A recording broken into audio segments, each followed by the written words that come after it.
જય શ્રી કૃષ્ણ મિત્રો, welcome to my channel મિલા કચટ કુકિંગ શો। તો આજે ફરી એક નવી રેસીપી લઈને હું આવી ગઈ છું અને એ રેસીપી છે પાલક પનીર।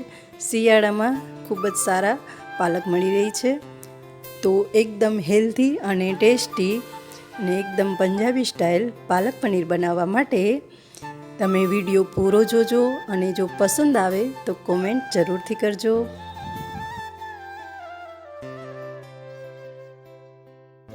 પાલક પનીર બનાવવા માટે સૌપ્રથમ આપણે ગ્રેવી બનાવી લઈશું। ગ્રેવી બનાવવા માટે મેં અહીંયા ડુંગળી, ટમેટાં, મરચાં, લસણ અને આદુનો ઉપયોગ કર્યો છે। હું અહીંયા બધી વસ્તુ અલગ અલગ નથી બતાવતી, કેમ કે જેથી ટાઈમ થોડોક ઓછો જોઈએ। તો આની આપણે ગ્રેવી બનાવી લઈશું।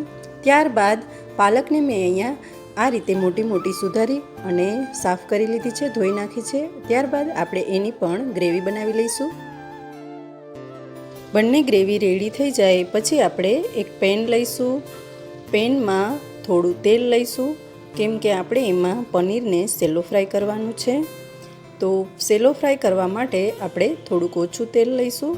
પનીરને તળવાનું નથી અને તેલ ગરમ થાય ત્યાં સુધીમાં આપણે પનીરને કટ કરી લેવાનું છે અને પનીર જે શેપમાં પસંદ હોય એ રીતે કટ કરી લેવાનું છે। આ રીતે ઊભી જીરું પણ નાખી શકો છો, અથવા તો તમે એને ચોરસ કટ કરીને નાખી શકો છો, અથવા તો તમે એને ખમણીને પણ નાખી શકો છો। તો જે રીતે તમને પસંદ હોય એ રીતે પનીરને કટ કરી લેવાનું છે અને પનીર કટ થઈ ગયા બાદ આપણે એને સેલો ફ્રાય કરી લેવાનું છે તેલ ગરમ થાય એટલે।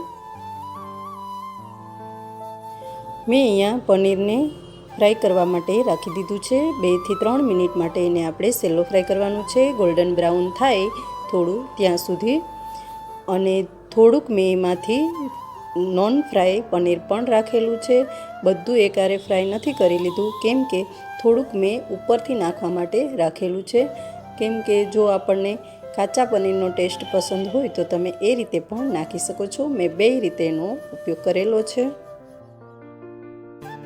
પનીર ફ્રાય થઈ ગયા બાદ તેલ ગરમ જ છે, જો તેલ ઓછું હોય તો તમારે ઉપરથી થોડુંક નાખવું। ત્યારબાદ એમાં હિંગ, હળદર અને જે ટમેટાની પ્યુરી આપણે તૈયાર કરી છે એ નાખી દેવાની છે।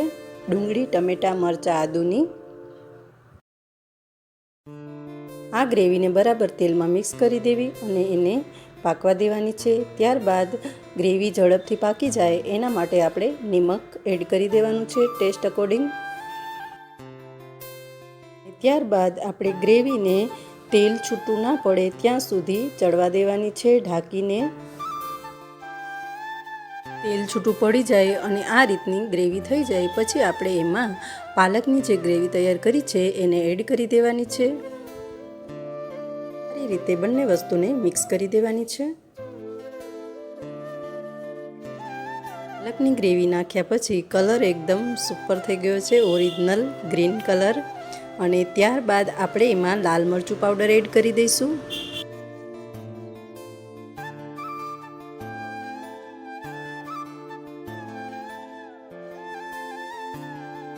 હવે લાલ મરચું નાખી બરાબર મિક્સ કરી ત્યારબાદ હવે આપણે એક સ્પેશિયલ પંજાબી મસાલો એડ કરવાનો છે, જે પનીર ટીકા મસાલા આવે છે। એમાં આપણે દહીં નાખીશું અને દહીં નાખી અને એની એક પેસ્ટ તૈયાર કરવાની છે। એ પેસ્ટને આપણે પાલક પનીરમાં નાખવાની છે, તેનાથી ટેસ્ટ ખૂબ જ સરસ આવે છે અને એકદમ ઓરિજિનલ પંજાબી જેવો ટેસ્ટ આવે છે।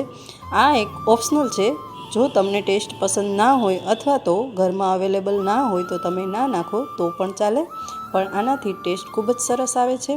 દહીં અથવા એની જગ્યાએ તમે એને દૂધમાં પણ મિક્સ કરી અને આ મસાલો એડ કરી શકો છો। દહીંમાં મિક્સ કરેલો આ મસાલો એડ કરીએ ત્યારે આપણે ગેસની ફ્લેમ એકદમ સ્લો રાખવાની છે, કેમ કે દહીં છે એટલે જો વધારે ફ્લેમ હશે તો દહીં ફાટવાનો ચાન્સ રહે છે, એટલે સ્લો ગેસ ઉપર જ એને નાખવાનું છે। અને ત્યારબાદ હવે આપણે જે પનીર ફ્રાય કરેલા છે એને એડ કરી દઈશું।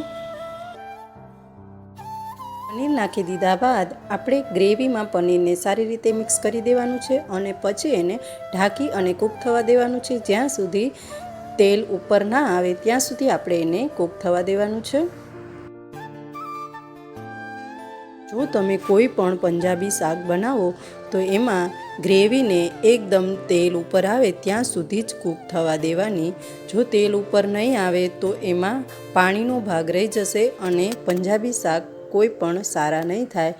એટલે જો આ રીતે તેલ ઉપર આવે તો જ પંજાબી શાક સરસ થાય છે અને ગ્રેવી એકદમ પ્રોપરલી પાકી જાય છે અને તો જ એનો ટેસ્ટ સારો આવે છે. જો ગ્રેવી સારી રીતે પાકેલી હશે તો આપણે એમાં પંજાબી મસાલો એડ કરવાની પણ જરૂર નહીં પડે. પણ આ તો આપણને ઓરિજિનલ ટેસ્ટ આવે એટલે પંજાબી મસાલો આપણી પસંદ પ્રમાણે આપણે નાખીએ છીએ.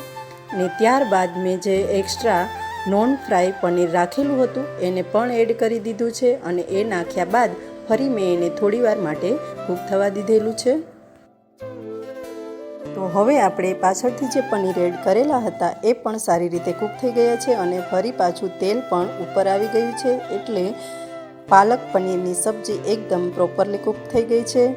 જો આ રીતે તેલ ઉપર આવે પછી જ આપણે ગેસ બંધ કરવાનો છે અને ગેસને એકદમ સ્લો ફ્લેમ ઉપર જ રાખવાનો છે, કેમ કે બાકી દાઝવાના ચાન્સ રહે છે. ત્યારબાદ આપણે એમાં ધાણા જીરું પાવડર અને લીલા ધાણા એડ કરી દઈશું. તો કેવી લાગી તમને મારી આ પાલક પનીરની રેસીપી મને કમેન્ટ સેક્શનમાં જરૂરથી જણાવજો. અને જો વિડીયો પસંદ આવ્યો હોય તો લાઈક કરજો, શેર કરજો અને ચેનલમાં નવા હોય તો પ્લીઝ સબસ્ક્રાઈબ કરજો. હવે આપણી પાલક પનીરની સબ્જી રેડી થઈ ગઈ છે. તો સર્વિંગ બાઉલમાં કાઢી લઈશું અને મેં એમાં ઉપરથી પનીર ગાર્નિશિંગ માટે રાખેલું છે અને લુકમાં પણ ખૂબ જ સરસ બની છે. તો ટેસ્ટમાં તો એનાથી પણ વધારે મસ્ત બની છે. તમે જોઈ શકો છો કે કેટલી સરસ દેખાય છે. તો તમે ટ્રાય જરૂરથી કરજો. જેને પણ પાલકની ભાજી લગભગ મોસ્ટલી ઓછી જ પસંદ હોય છે ઘણા લોકોને, મારા જેવા હોયને. તો આ રીતે તમે બનાવશો તો ટેસ્ટ ખૂબ જ સારો આવશે. એમાં તમને ક્યાંય પાલકનો ટેસ્ટ તો આવશે જ નહીં, પણ એકદમ પંજાબી જેવો જ ટેસ્ટ આવશે